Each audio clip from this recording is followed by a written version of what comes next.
আজকের ভিডিওটা কিন্তু অনেক লোভনীয় ও অনেক ধামাকা হতে চলছে। তো অবশ্যই আপনাদের দেখাবো। আজকে কিন্তু ভোরবেলা থেকে প্রচণ্ড বৃষ্টি, তো বাহিরে ভিডিও বানানোর মতো কোনো পরিস্থিতি নেই।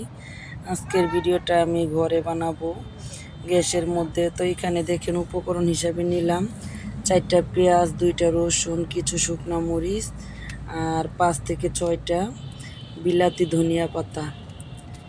তো আজকে এগুলো দিয়েই শুরু হবে আমার ধামাকা রেসিপিটা।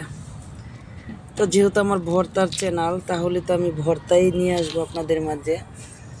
আর কোনো রকমের মাছ, মাংস, শুটকি, সবজি ছাড়া এত আকর্ষণীয়, এত লোভনীয় হয় ভর্তা। সত্যি কিন্তু আমার এই ভিডিওটা না দেখলে আপনারা বুঝতে পারবেন না। যার জন্য কিন্তু অনেক লোভনীয়, আকর্ষণীয় ধামাকা ভর্তার রেসিপিটা দেখার জন্য অবশ্যই ভিডিওর সঙ্গে থাকুন। আর যেটা আপনাদের কাছে অনুরোধ করব, ছোট্ট একটা লাইক দিয়ে যুক্ত থাকুন। দেখেন, লাইক দিলে কিন্তু ভিডিও নতুন বানানোর আগ্রহ এবং সাহস বাড়ে। তো লাইকটা কিন্তু অনেকেই দিতে চান না। আপনারা কেন কিপটামি করেন বলেন তো? আমার ভিডিওতে 200, 250, 300, 500, 700 ভিউজ হয়, মাশাল্লাহ। আমার নতুন একটা চ্যানেল, তো এটাতে সেই তুলনায় লাইক হয় কিন্তু 5 থেকে 6টা। আসলে আপনারা কিপটামি কেন করেন? প্লিজ, হয়তো ভিডিওটা পুরোটা দেখলে আপনাদের বিরক্ত লাগে, দেখতে চান না, স্ক্রল করে চলে যান, কিন্তু লাইকটা দিয়ে যাবেন প্লিজ। আপনার লাইকে তো আরও 10 জায়গায় ইউটিউব ভিডিওটা নিয়ে দৌড়াতে পারে। তো যাই হোক, আপনাদের কাছে বিনীত অনুরোধ, একটি লাইক দিয়ে ভিডিওটা দেখা শুরু করবেন। সম্ভব হলে ভিডিওটা ফুল ওয়াচ করে যাবেন প্লিজ, কলিজার আপু ভাইয়ারা। তো দেশ ও দেশের বাহিরে যেখান থেকে আমার ভিডিওটা দেখছেন, সবাইকে জানাই ভর্তা লাভার চ্যানেলে স্বাগতম। তো আমি সব কিছু কেটে কুটে গুছিয়ে একেবারে কিন্তু চলে আসলাম চুলার মধ্যে। তো এসে আগে কিন্তু মরিচগুলো ভেজে নিতেছি। তো যেহেতু আমি ভর্তাটা কিন্তু আজকে একদম হাতে টিপে বানাবো, আর এরকম হাতে টিপেই কিন্তু ভর্তা তৈরি করলে খেতে ভালো লাগে। পেঁয়াজ ভর্তা কিন্তু সত্যিই ভালো লাগে।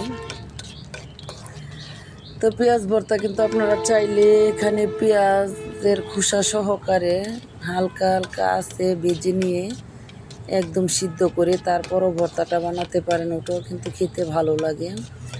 আবার চিকন করে পেঁয়াজ পোলে তারপর এইভাবে মরিচ পেঁয়াজ দিয়ে ভর্তাটা তৈরি করতে পারেন, ওটাও ভালো লাগে, যার যেভাবে রুচি। তো আমি আজকে যেভাবে বানাই, গরম ভাতের সাথে একদমই জমে যাবে। চাল কিন্তু 2 মুঠো আপনাদের বাড়িয়ে দিতে হবে, আমি কথা দিলাম। তা না হলে এরকম লোভনীয় ভর্তায় কিন্তু ভাত খেতে ভাগে পাবেন না।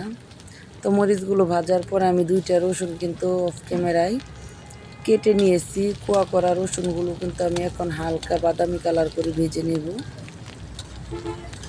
আকর্ষণীয় ভর্তাটার মধ্যে পেঁয়াজটা বেশি হবে আর সকল উপকরণ কিন্তু কম হবে, তাহলেই খেতে বেশি ভালো লাগে। তো দেখেন, কত কম উপকরণে, কোনো টাকা পয়সা কোনো কিছুই খরচ লাগে না। সামান্য ঘরে থাকা উপকরণ দিয়ে এত মজাদার ভর্তার রেসিপি তৈরি করা হয়। আর ভাতও মাশাল্লাহ 2 থেকে 3 প্লেট খাওয়া হয়, তারপরও হাত ছাড়তে হয়। তো এগুলো কিন্তু একদম সম্ভব হয় শুধু আমাদের নিত্য নতুন টিপসের জন্য, বা আমরা ব্রেন খাটিয়ে এক একটা ভর্তা আমরা নিয়ে আসি সেটার জন্য। তো যে এই পেঁয়াজ ভর্তাটা সর্বপ্রথম নিয়ে আসলো আমাদের মাঝে, তো তাকে আমি অসংখ্য ধন্যবাদ জানাই, কারণ তা না হলে কিন্তু এত মজাদার একটা ভর্তা আমরা পেতাম না।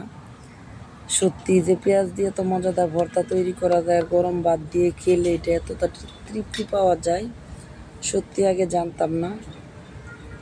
তো সত্যি অনেক ভালো ছিল ভর্তাটা খেতে, যেরকম স্বাদ ঝাঁঝালো। আর ভর্তাটা বানানোর লাস্টে কাঁচা সরিষার তেল দেওয়ানের স্বাদটা আরও বেড়ে গেছে। তো আমার রসুনের কালারটা কিন্তু একদম বাদামি কালার হয়ে আসছে, এই পর্যায়ে কিন্তু আমি নামিয়ে নেব। তো এখানে দেখেন, মরিচ ও রসুন ভেজে নিয়েছি, ধনিয়া পাতা কুচি করে, এখানে পেঁয়াজ কুচি করে নিয়েছি।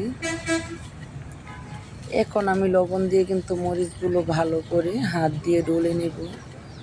তো আপনার হাতটা কিন্তু জ্বালা পোড়া করতে পারে। নতুন রাঁধুনি হলে একদম কিন্তু এইভাবে ট্রাই করবেন না, হাতটা কিন্তু অনেকটা জ্বালা পোড়া করবে। তো আমরা তো অনেক বছরের অভ্যস্ত, তাই কিন্তু আমাদের হাত এতটা জ্বালা পোড়া করে না।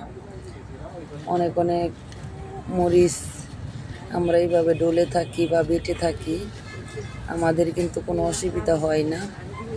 শুটকির বড়া বানালে অনেক মরিচ বাড়তে হয়, কোনো শুটকির তরকারি রান্না করলে কিংবা অনেক ধরনের ভর্তা আছে বানালে আমাদের অনেক মরিচ প্রতিদিন ডলা পড়ে কিংবা বাটা পড়ে। তা আমাদের কিন্তু এটা অভ্যস্ত হয়ে গেছে। আচ্ছা, যাই হোক, এখন আমি পেঁয়াজ, মরিচ ও কাঁচা ধনিয়া পাতা ও কাঁচা পেঁয়াজ সব একসাথে ভালো করে হাত দিয়ে চটকে নিলাম।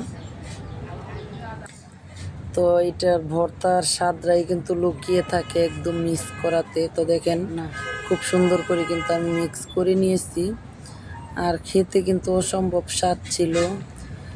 তো এরকম মজাদার একটা ভর্তার মধ্যে উপরে কাঁচা সরিষার তেল ছড়িয়ে দিলে মাশাল্লাহ খেতে কিন্তু আরও বেশি দ্বিগুণ লাগে।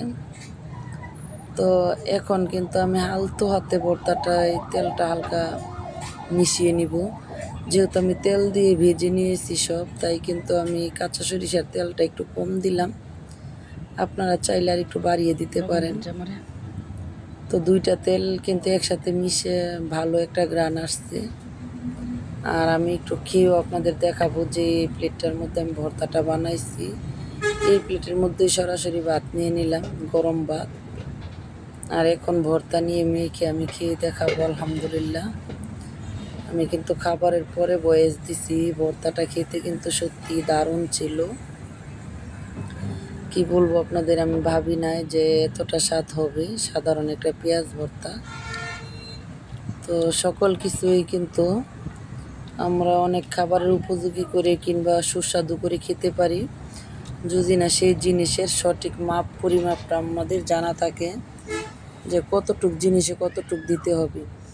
আমার এই 4টা পেঁয়াজের মধ্যে লবণ, শুকনো মরিচ ও রসুন, ধনিয়া পাতা ওগুলোর পরিমাপটা একদম ঠিক ছিল, কোনো কিছু বেশি হয় নাই, যার কারণে ভর্তাটা মাশাআল্লাহ এতটা সুস্বাদু হয়েছে।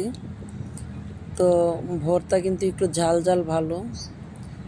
ভর্তা খেয়ে যদি জাল না হয়, চোখে পানি না আসে, তাহলে কিন্তু এটার কোনো মানে রইল না। ভর্তা মানেই জাল, চোখ দিয়ে পানি পড়া, তাহলে এটার স্বাদ এবং তৃপ্তি পাওয়া যায় খেয়ে। তো বিসমিল্লাহ আল্লাহ বরকাতিল্লাহ, সত্যি ভাতটা খেয়েই কিন্তু অনেকটা তৃপ্তি পেলাম, খুবই ভালো লাগলো। আর ভালো লাগছে বিদায় কিন্তু খাবারের পরে সাথে সাথেই বয়েসটা দিতেছি। তো মাশাল্লাহ আমি কিন্তু আপনাদের সাথে এক এক করে সবগুলো ভাতই খেয়ে দেখাইতেছি, আমার কাছে এতটা ভালো লাগছে। তো এখন বিদায় নেওয়ার পালা। সবাই ভালো থাকবেন, সুস্থ থাকবেন, বর্তার লাভার চ্যানেলে যুক্ত থাকবেন। নতুন হলে আইডিটা সাবস্ক্রাইব করার অনুরোধ রইল। আর পুরাতন যারা ভিডিও দেখেন অসংখ্য ধন্যবাদ। আল্লাহ হাফেজ, আসসালামু আলাইকুম।